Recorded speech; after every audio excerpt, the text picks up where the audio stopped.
بسم اللہ الرحمن الرحیم۔ السلام علیکم۔ پروگرام علم و حکمت میں خوش آمدید۔ میں ہوں محمد حسن الیاس۔ ناظرین کرام، متفرق سوالات کی نشست ہے۔ وہ سوالات جو آپ حضرات کی جانب سے ہمیں موصول ہوتے ہیں، خواہش ہوتی ہے ہم سب کی خدمت میں رکھیں اور جانیں کہ سوالات کے جواب حاصل کرنے کا صحیح منہج، صحیح زاویہ اور صحیح استدلال کا طریقہ کیا ہے۔ حزب سابق ہمارے سے تشریف فرمائے جناب جاوید احمد غامدی صاحب۔ السلام علیکم غامدی صاحب۔ وعلیکم السلام۔ ہم سے بہت شکریہ آپ کے وقت کا۔ پہلا سوال آج کی نشست میں آپ کی خدمت میں یہ ہے، قرآن مجید نے ایک جگہ پر شرک کے ابطال میں ایک استدلال، ایک دلیل بیان کی ہے۔ اللہ تعالیٰ نے کہا ہے کہ اگر اللہ کے علاوہ بھی کوئی خدا ہوتا تو لو کان فیہما آلہۃ الا اللہ لفسدتا، تو فساد پیدا ہو جاتا۔ اعتراض اس میں یہ کیا گیا ہے کہ اگر کوئی خدا ہوتا مثلاً تو خدا لامحدود قدرت کے ساتھ ساتھ لامحدود حکمت بھی رکھتا ہے۔ یہ کیوں نہیں ہو سکتا تھا کہ اگر دو خدا ہوتے اور دونوں اپنی حکمت سے باہمی طور پہ کچھ معاملات طے کر لیتے تو کوئی فساد نہ ہوتا، اپنی حدود بندی کر لیتے، بلکہ یہ کہتے کہ تم اس جگہ پر کام کرو، میں اس جگہ پر کام کروں گا۔ تو یہ بات اپنی ذات میں کیسے دلیل بن سکتی ہے؟ اس لیے کہ اس میں یہ امکان موجود ہے کہ دونوں خدا اپنی اپنی حکمت کے تحت ایک دوسرے کے معاملات میں مداخلت نہ کرتے ہیں۔ ایک ایسا عجیب استدلال ہے کہ لامحدود حکمت تو ہے اور لامحدود قدرت نہیں ہے۔ خدا کا لفظ جب بولا جاتا ہے تو اس کا مطلب کیا ہے؟ اس کا مطلب یہ ہے کہ یہ کائنات کسی نے بنائی ہے، وہی اس کا خالق ہے، اس میں کسی کا امر جاری ہے۔ یہ سب کیا کوئی کھیل ہے، تماشا ہے؟ کسی نے اگر بنائی ہے تو اس کی قدرت کا ظہور ہوا ہے، اس کی حکمت کا ظہور ہوا ہے۔ وہ اپنے اس اختیار کے ساتھ اس کائنات میں معاملہ کرے گا کہ یہ میری بنائی ہوئی کائنات ہے۔ تو دو خدا ہوتے تو پھر ظاہر ہے کہ دو خالق بھی ہوتے۔ جی، ایک کائنات ایک خدا بناتا، دوسری کائنات کوئی دوسرا خدا بناتا، پھر ان دونوں کائناتوں کے مابین بھی قوت، اقتدار اور حکمت سب کے مقابلے ہوتے۔ یعنی یہ کیسے ہو سکتا ہے کہ ایک خدا ایک کائنات کا نظم اپنے طریقے پر چلانا چاہتا ہے اور دوسرا خدا اپنی قدرت کے معاملے میں اس کے ساتھ حکیمانہ معاملہ کرنے کا محتاج ہے؟ یہ تو کسی طرح ہو ہی نہیں سکتا۔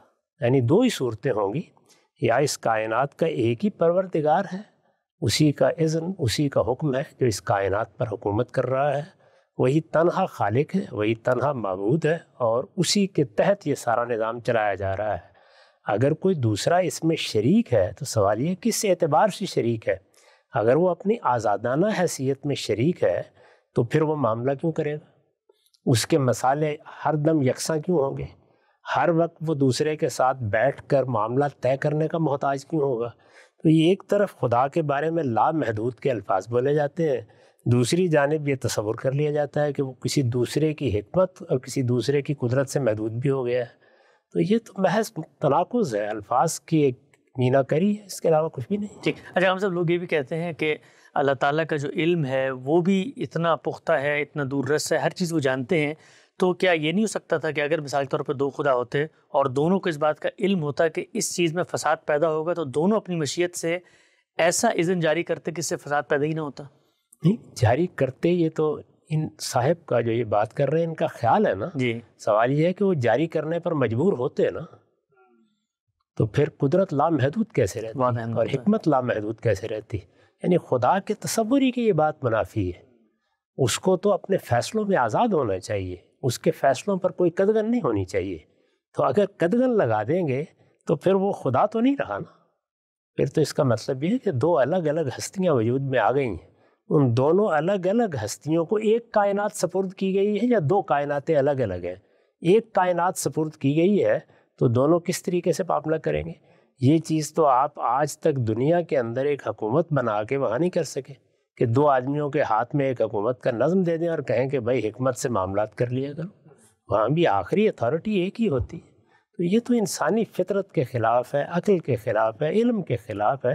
اس کا تصور کرتے وقت آدمی صرف اندازہ ہوتا ہے کہ بیگانہ ہو گیا ہے علم و عقل سے، اور کوئی چیز بھی نہیں۔ بالکل ٹھیک ہے۔ ورنہ جب آپ کسی جگہ اتھارٹی کا، اقتدار کا تصور کریں گے تو اتھارٹی اور اقتدار تو آخری درجے میں فیصلہ کن ہونا چاہیے، پھر وہ دوسرے کا محتاج کیسے ہو سکتا؟ ٹھیک۔ اچھا، ہم سے بھی جو قرآن مجید نے یہ بات بتائی ہے مشرکین کو اور ان کا ایک تضاد واضح کیا، اگر تم سمجھتے ہو کہ اللہ کے ساجی، اللہ کے مددگار، اللہ کے کچھ سبارڈینیٹس ہیں، اس کے ساتھ مل کے کام کریں تو پھر یہ کائنات اس طرح سے چلتی نظر نہ آتی۔ یہ دلیل اپنی نوعیت کے اعتبار سے کوئی عقلی دلیل ہے یا یہ اللہ تعالیٰ کے بس الہام میں قرآن مجید میں آ گئی؟ اس کی استدلال کیا ہے؟ نہیں، خالص عقلی دلیل ہے۔ یہ بتایا گیا ہے کہ جہاں اقتدار ہوتا ہے، اتھارٹی ہوتی ہے، جہاں پر کسی کی کوئی شراکت ہوتی ہے، تو وہاں جھگڑا ہوتا ہے لازماً. یہ ہو نہیں سکتا. جو چیزیں آپ طے کریں گے وہ محدود مقاصد کے لیے طے کر سکتے ہیں اور ان کو بھی مفادات قائم رکھتے ہیں.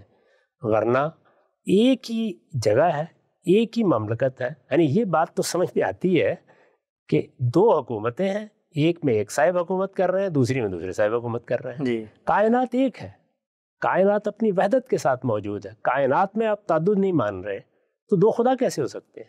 یعنی یہ ایسے ہی ہے جیسے ایک گھر کے اندر دو قوام بنا دیے جائیں یا ایک سلطنت میں دو بادشاہ بنا دیے جائیں. وہ تو لازماً ایک دوسرے کے ساتھ لڑیں گے, فساد پیدا ہوگا, اس کے سوا کچھ بھی نہیں ہوگا. ایک کا حکم ایک طرف جائے گا, دوسرے کا حکم دوسری جانب جائے گا.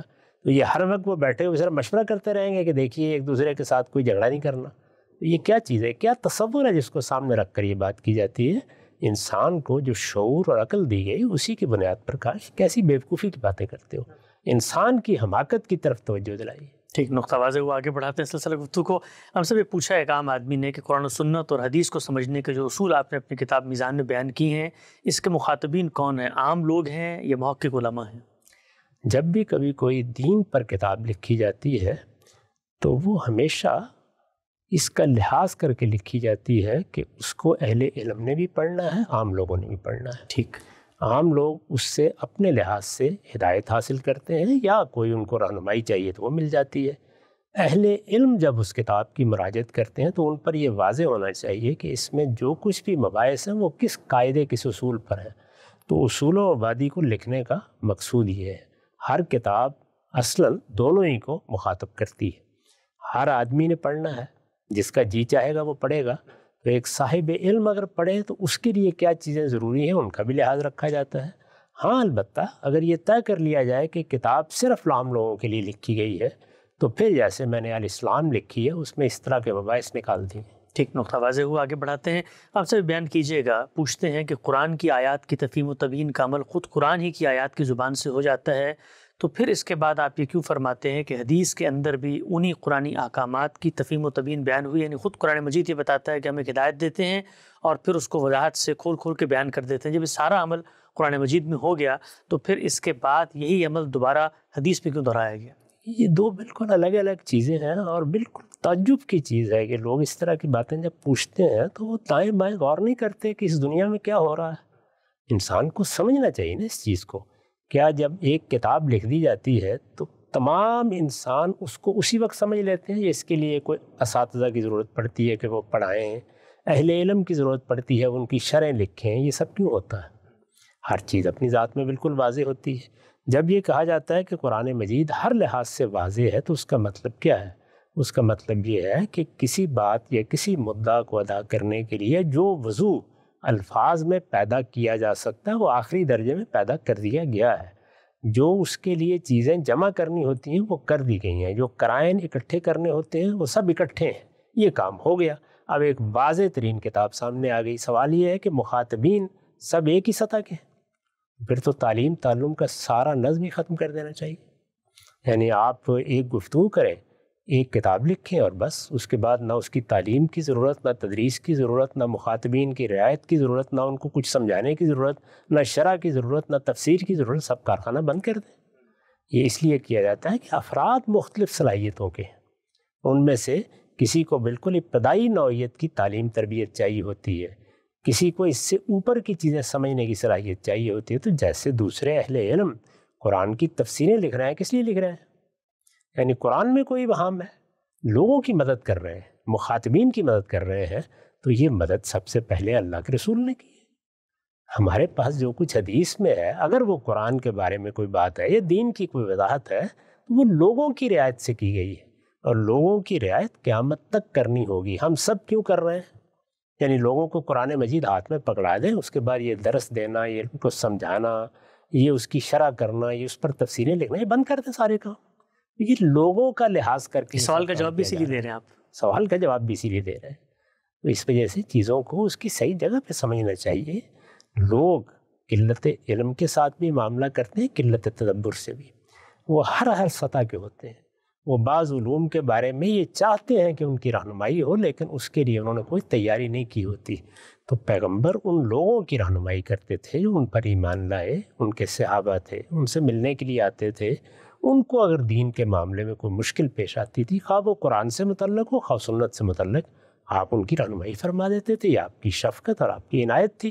یہی کام اس ملت کے علماء کر رہے ہیں اور قیامت تک کرتے رہیں گے. اس کا قرآن کے وضو سے کیا تعلق؟ ٹھیک. اچھا اس میں ایک اور پہلو جو آپ اکثر بیان کرتے ہیں، بلکہ آپ نے ایک آرٹیکل بھی لکھا اصول فقہ، ہم نے اس کو تفصیلی طور پر ڈسکس بھی کیا تھا کہ نشستوں میں، کہ احوال کی جو رعایت ہے، یعنی خارج کے اندر انسان پایا جاتا ہے، زمان و مکان کے اندر تغیر ہے، تبدیلیاں واقع ہو رہی ہیں، تو قرآن نے تو ایک پرنسپل، ایک پروٹوکول، ایک اصول، یہاں تک کہ اس اصول کا کہیں اپنے زمانے کی رعایت سے اطلاق بھی کر کے دے دیا ہو، لیکن خارج کے اندر تو دنیا کے احوال بدل رہے ہیں، تو اس بدلتی ہوئی دنیا میں مماثل صورتحال کے اوپر دین کی ہدایت کا اطلاق وہ تو پھر اہل علم علماء ہی کریں گے نا جی. اس میں کیا شبہ ہے؟ یعنی وہ اصل میں اس فرد نے کرنا تھا جو مخاطب ہے، اس کو کرنے میں دقت ہو رہی ہے تو علماء اس کی مدد کر رہے ہیں. ایک ہی اصول ہے، افراد کے مسائل ہیں. اگر مثال کے طور پر ایک شخص ہے، وہ آج پیدا ہوا ہے اور وہ اپنے احوال کی خود رعایت کر کے اللہ کی کتاب کو سمجھ بھی سکتا ہے اور اپنی صورتحال پر اس کا اطلاق بھی کر سکتا ہے، تو میرے پاس کیوں آئے گا؟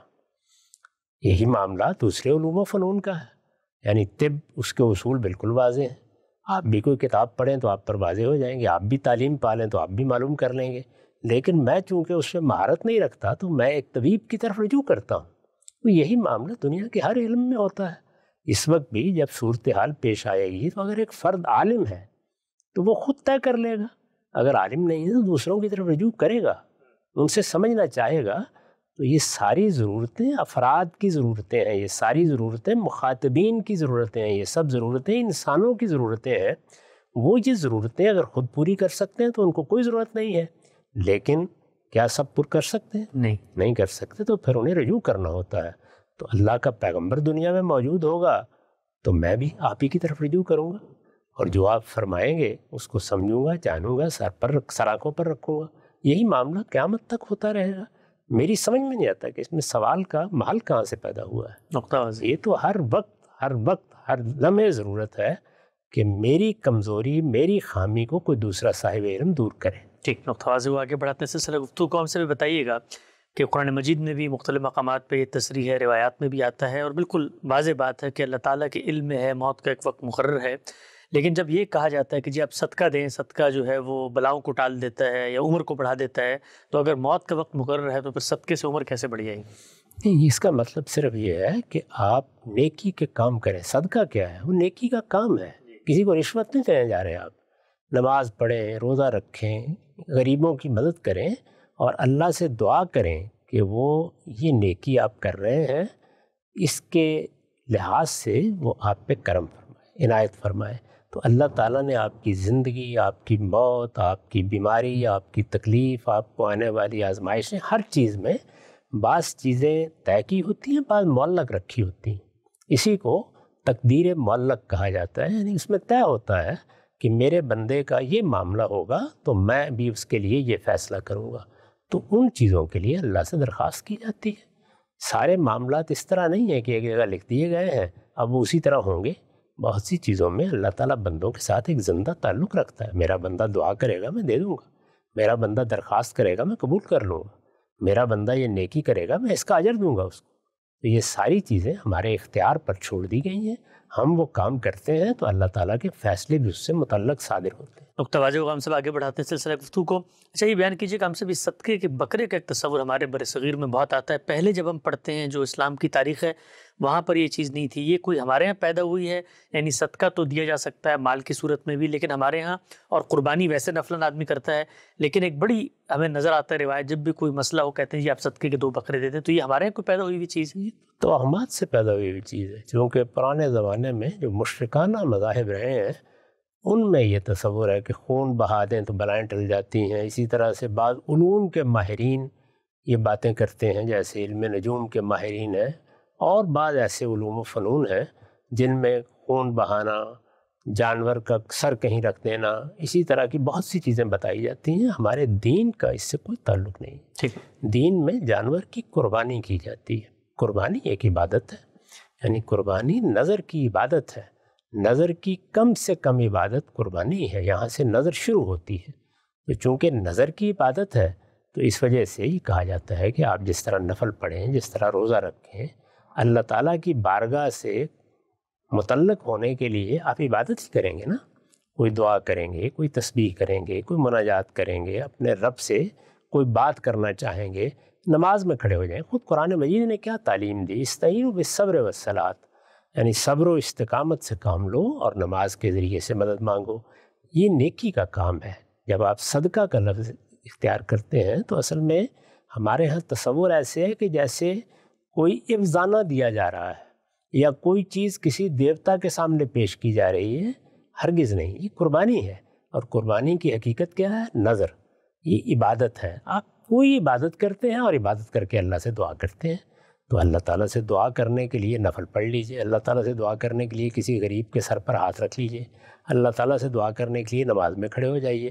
ایسے ہی آپ کوئی جانور ذبح کر کے، قربانی ایک عبادت ہے، ایک عبادت انجام دیں، اللہ سے دعا کریں، اس کے سوا کچھ نہیں۔ ٹھیک۔ اچھا ہم سے جو عقیقی کے اندر ہمارے ہاں مشہور ہے، بعض روایتوں میں بھی آتا ہے کہ بھئی اتنے بکرے آپ نے ذبح کرنے، تو وہ بھی اصل میں نفلی قربانی ہے جو اس موقع پہ آپ شکر گزار کوئی شک ہی نہیں۔ خود رسالت مآب صلی اللہ علیہ وسلم نے ایک سوال کے جواب میں اس کو واضح کر دیا۔ عربوں کے ہاں اس کے بارے میں بھی بعض توہمات پیدا ہو چکے تھے، تو آپ نے فرمایا کہ مجھے تو یہ لفظ بھی پسند نہیں ہے، انا لا احب العقوق، یہ عقیقہ وغیرہ نہیں بلکہ یہ ایک قربانی ہے، تمہیں اللہ نے ایک خوشی دی ہے، اس موقع پر عبادت کرنے کو جی چاہتا ہے۔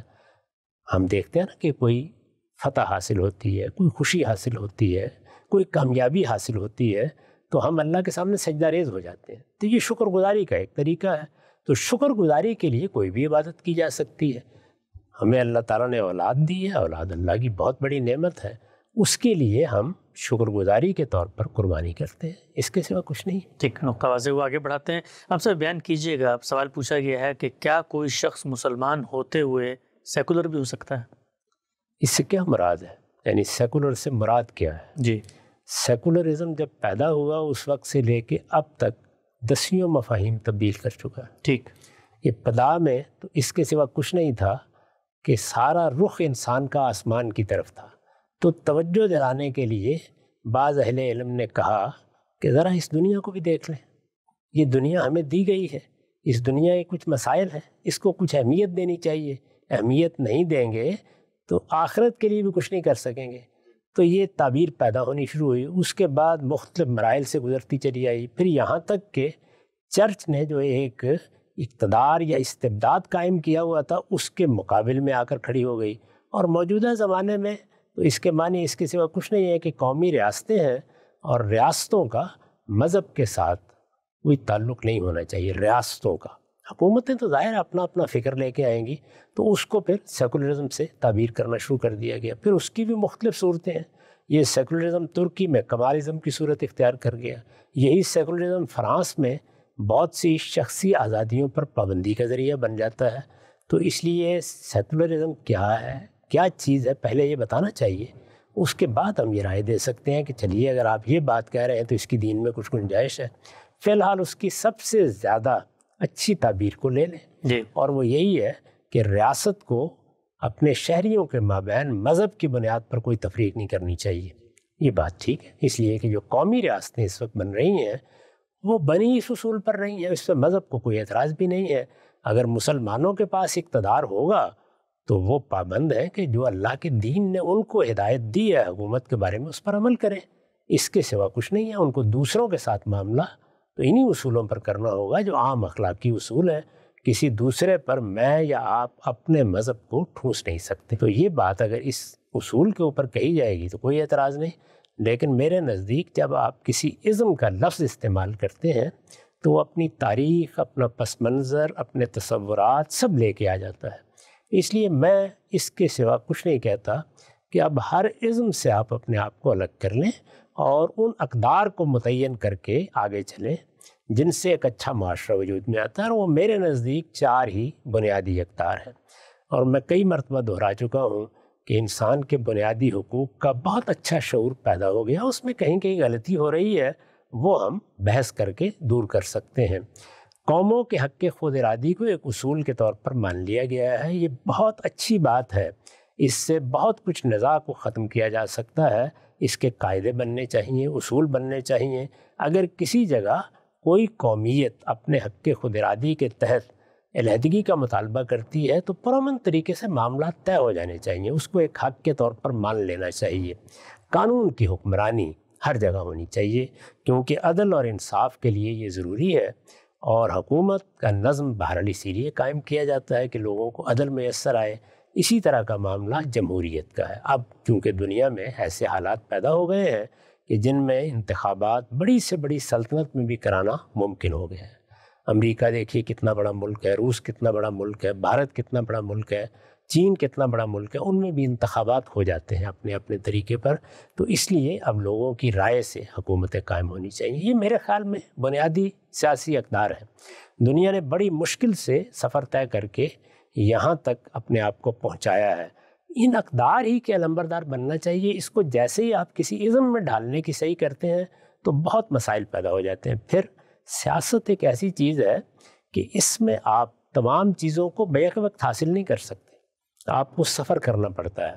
چنانچہ اس وقت بھی ہم بعض موضوعات پر گفتگو کر رہے ہیں اور اس میں بار بار یہ توجہ دلا رہے ہیں کہ حکومت اور ریاست کا نظم سب سے پہلے کیا دیکھے گا، یہ کہ امن ہونا چاہیے، انتقال اقتدار پرامن طریقے سے ہونا چاہیے، خون نہیں بہنا چاہیے، لوگوں کو اختیار کے سوء استعمال سے رکنا چاہیے، لوگوں کی جان مال آبرو کو حفاظت حاصل ہونی چاہیے۔ یہ بنیاد ہے، اس کے بعد باقی چیزیں حاصل ہوتی ہیں۔ اگر یہ حاصل نہیں ہو رہی تو باقی چیزوں پر گفتگو ہی نہیں ہو سکتی۔ یہ حاصل ہو گئی ہے، امن قائم ہو گیا ہے، کوئی فارمولہ بن گیا ہے کہ پرامن انتقال اقتدار ہوتا رہے گا، لوگوں کا خون نہیں بہے گا، ہر بادشاہ کے یا ہر حکمران کے دنیا سے رخصت ہونے پر پانی پت کا میدان گرم نہیں ہوگا۔ تو اب دیکھیے کہ عدل ہونا چاہیے، انصاف ہونا چاہیے۔ اب آپ جمہوریت کی طرف آگے بڑھیں تو یہ ساری چیزیں اقدار کی حیثیت سے، سیاسی اقدار کی حیثیت سے زیر بحث آنی چاہیے، ان کے بارے میں ہم ڈیبیٹ کرنی چاہیے۔ اور اگر اسلام کے بارے میں بھی کسی جگہ ہمیں بتانا ہے کہ ہماری حکومتیں یا ہماری سیاسی جماعتیں فلاں فلاں معاملے میں اسلام کے فلاں احکام کی پابند ہیں، تو ان میں بھی اسلامی نظام جیسی مبہم اصطلاحات نہیں استعمال کرنی چاہیے۔ متعین طور پر بتائیے کیا کرنا چاہیے۔ اسی کو سامنے رکھ کر ہم نے بڑی تفصیل کے ساتھ گفتگو کی ہے کہ وہ کیا 5 بنیادی چیزیں ہیں جو ہمارے دین میں حکومت کو کہی گئی ہیں، جن کی پابندی حکمرانوں کو کرنی ہے۔ ان 5 چیزوں پر ایک نگاہ ڈال کے دیکھ لیجئے، ان میں کسی کے مذہب، کسی کے نقطہ نظر، کسی کے ازم میں اگر وہ کوئی مانتا ہے، یہاں تک کہ اگر ملحدین بھی ہیں تو ان کے معاملات میں کوئی مداخلت نہیں۔ ٹھیک، اس سے کوئی فرق بھی نہیں واقع ہوتا۔ اچھا صاحب، آپ نے فرمایا کسی ازم کو نہیں اختیار کرنا چاہیے، ہر ازم اپنا ایک بیگیج لے کے آتا ہے اور زمانے کے ساتھ ساتھ بڑھتا چلا جاتا ہے۔ ہمارے ہاں اسلام ازم کی بھی بات کی جاتی ہے، تو اگر کوئی مسلمان یہ کہے کہ جی آپ باقی ازمس کو تو نہ مانیں لیکن آپ تو مسلمان ہیں، اسلام ازم کو تو آپ مانیں، جو اسلام کے تقاضے اس کو ازم کا نام دے، تو اس میں تو کوئی مسئلہ نہیں۔ اسلام ازم تو لوگوں کی تخلیق ہے، اسلام کوئی ازم نہیں ہے، اسلام اللہ کا دین ہے، اس کا نام اسلام ہے، اس کو اسلام ازم کی کوئی ضرورت نہیں ہے۔ تو جب میں مسلمان ہوں، اس کا مطلب تو یہ ہے کہ میں نے بقائمی ہوش و حواس سے ایک مذہب کو اختیار کر لیا ہے۔ اب ظاہر ہے کہ میں کوئی سیاسی جدوجہد کروں گا تو جو میرا مذہب مجھ سے تقاضے کرتا ہے میں ان کو اپنے منشور میں رکھوں گا اور اس کی بنیاد پر لوگوں کا مینڈیٹ لوں گا۔ وہ اگر مجھے اس کا حق دیتے ہیں تو پھر میں ان چیزوں پر عمل کرنے کا پابند بھی ہوں گا۔ یہ دنیا کی ہر جمہوریت میں ہر سیاسی جماعت کر رہی ہے، وہ اپنا منشور پیش کرتی ہے اور متعین طور پر بتاتی ہے کہ وہ لوگوں کے ساتھ کیا معاملہ کرے گی۔ تو میں نے بتا دیا ہے کہ وہ 5 چیزیں ہیں جن کو ہمارے دین میں حکومت سے متعلق کیا گیا ہے۔ مسلمان جہاں حکمران ہوں گے، وہ اگر اپنی کوئی سیاسی جماعت بنائیں گے، سیاسی جدوجہد کریں گے، تو اپنے منشور میں سر عنوان ان 5 چیزوں کو رکھ دیں گے۔ اس کی بنیاد پر لوگوں کو فیصلہ کرنا ہے۔ وہ اگر ان کو حق حکومت دیتے ہیں تو ان کا حق ہے کہ وہ اس پر عمل کریں۔ ٹھیک، صاحب ایک توضیح نقطہ، وہ جو 5 چیزیں آپ بیان کرتے ہیں، کوئی شخص انہی 5 چیزوں کو لے کر دین کا تقاضا ہے اور کہے کہ میں اس اسلام ازم کے نفاذ کا بات کر رہا ہوں، جو 5 چیزیں مجھے دین وہ اسلام ازم نہیں، وہ اسلام ہے۔ اسلام ہے، اسلام کا نام اللہ کا رکھا ہوا ہے۔ اسلام کو کسی سابقے لاحقے کی کوئی ضرورت نہیں ہے۔ اسلام کسی پیوند کو قبول نہیں کرتا۔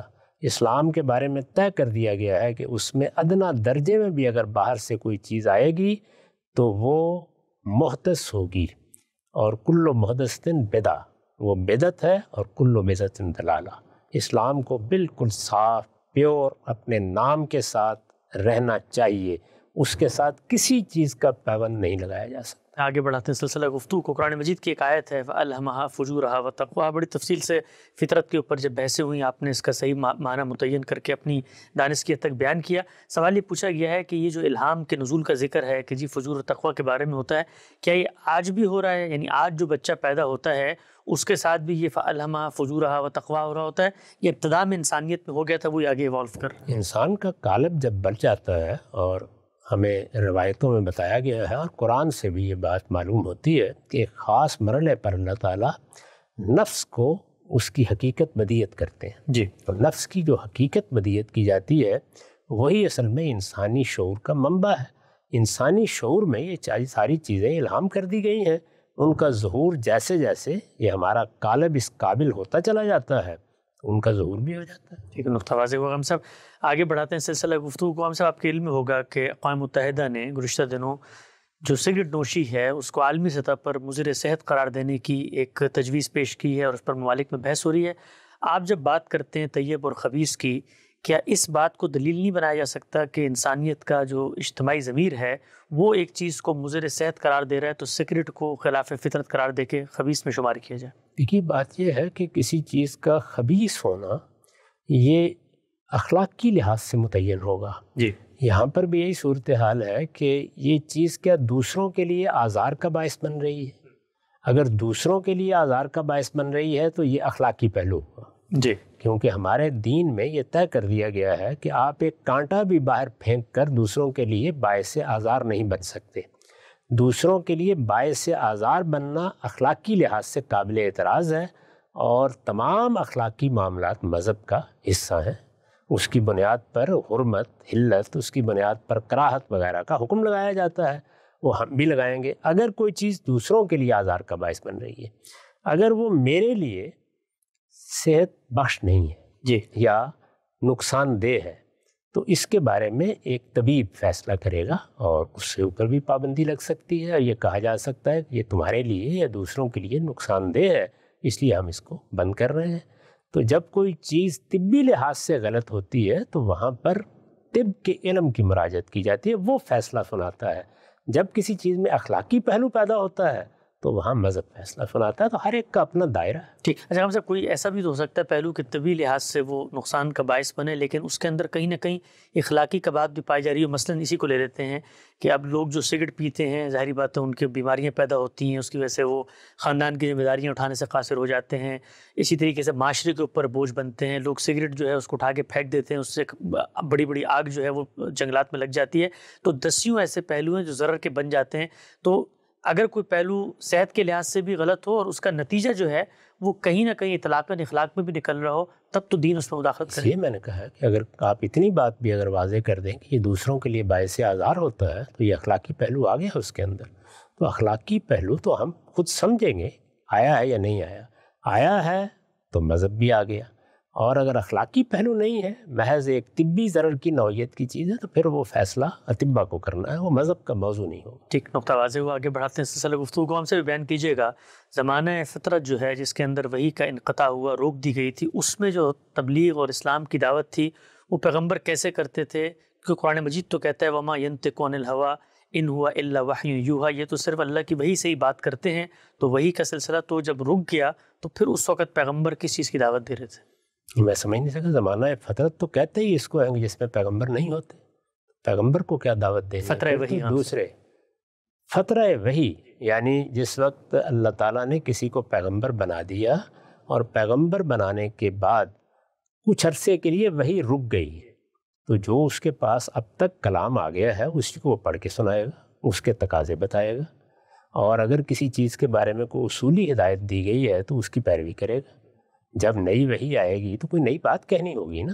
تو ما ینطق عن الہویٰ کا تعلق تو اصل میں قرآن مجید سے ہے، کہ یہ جو کلام، یہ کتاب، یہ تمہارے سامنے پیش کی جا رہی ہے، یہ پیغمبر اپنی طرف سے نہیں پیش کر رہے ہیں، یہ کوئی ان کی خواہش نفس کا نتیجہ نہیں ہے، یہ انہوں نے کوئی بنا کے پیش نہیں کر دی، یہ اللہ کی وحی ہے جو وہ تم تک پہنچا رہے ہیں۔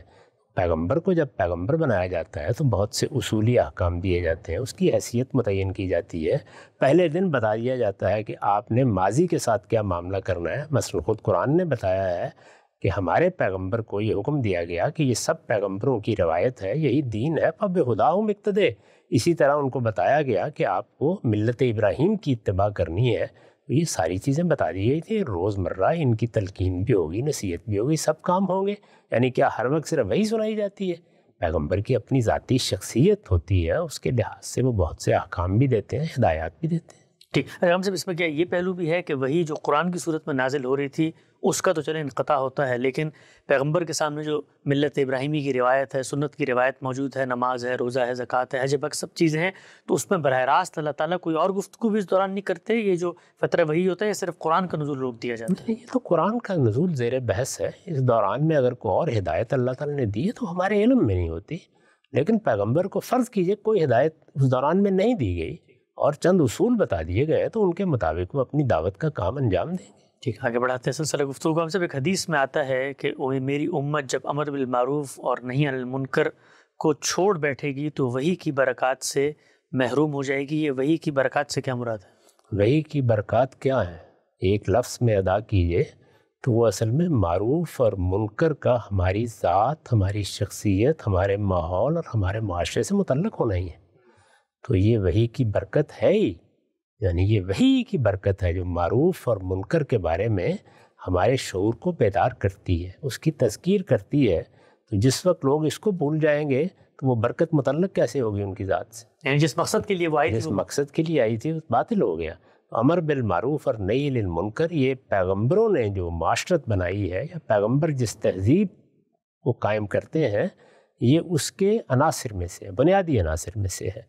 اس کا مطلب کیا ہے؟ اس کا مطلب یہ ہے کہ جو بھلائی کی باتیں ہیں پوری سوسائٹی میں اس کی تلقین ہو لوگوں کو۔ ٹھیک، ہر آدمی اپنے ماحول میں اس کی تلقین کرے، ہر ذمہ دار شخص معروف کے بارے میں لوگوں کو توجہ دلائے، اور وہ چیزیں جو برائی کی حیثیت رکھتی ہیں ان کے بارے میں تلقین، ان کے بارے میں ترغیب، ان کے بارے میں توجہ دلانے کا سلسلہ بھی ہو۔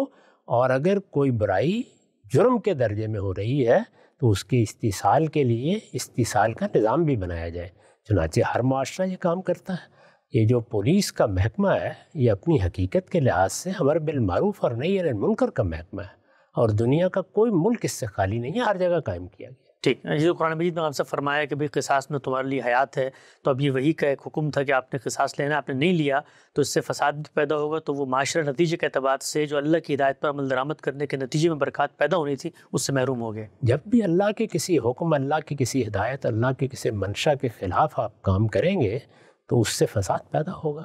وہ فساد بعض موقعوں پر مرئی ہوتا ہے، ویزیبل ہوتا ہے، بعض موقعوں پر وہ آہستہ آہستہ زہر کی طرح سرایت کرتا چلا جاتا ہے، اور پھر زیادہ عرصہ نہیں گزرتا کہ نمودار ہو جاتا ہے سرطان کے پھوڑے کی طرح۔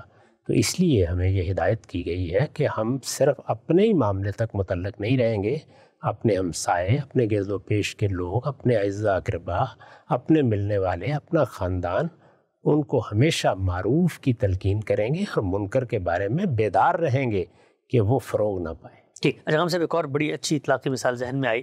ہمارے ہاں ہماری امت سے جو پچھلی امت تھی سیدنا مسیح کی، انہوں نے وحی کی ان برکات سے اپنے آپ کو بالکل محروم کر لیا اور نسخ شریعت کا ان میں عقیدہ آ گیا۔ تو معاملہ پھر صرف وہیں تک نہیں رکا، آج ہم یہ دیکھتے ہیں کہ ان مغربی ممالک میں جہاں پر اکثریت ہے ان لوگوں کی اور انہوں نے شریعت کو چھوڑ دیا، تو اب آگے کے جو انحرافات ہیں، مثلا آپ ابھی دیکھیے ہم جنس پرستی کو عین فطرت قرار دینے کے لیے جو ہے انسانیت دنیا بھر میں سرگرم ہے، ان کے لیے پرائڈ ڈیز منائے جا رہے ہیں اور ان کو ایک نارملائز کیا جا رہا ہے، تو یہ بھی ایک فساد کی صورت سامنے آتی ہے۔ پھر یہ اس سے نہیں ہوگا، اس کی وجہ یہ ہے کہ سینٹ پال نے جب شریعت کو ختم کر دیا تو شریعت تو اصل میں ایک دائرے میں احکام کا نام ہے۔ جی، وہ اخلاقی اصول جو سیدنا مسیح نے سکھائے تھے اور سب پیغمبروں نے سکھائے ہیں اور جو خود انسان کی فطرت میں ودیت ہے، ان کو نہیں چھوڑا گیا۔ وہ مسیحیوں کے ہاں بھی اسی طرح موجود رہے ہیں، ان کی تلقین ہوتی رہی ہے، ان کی طرف توجہ دلائی جاتی رہی ہے۔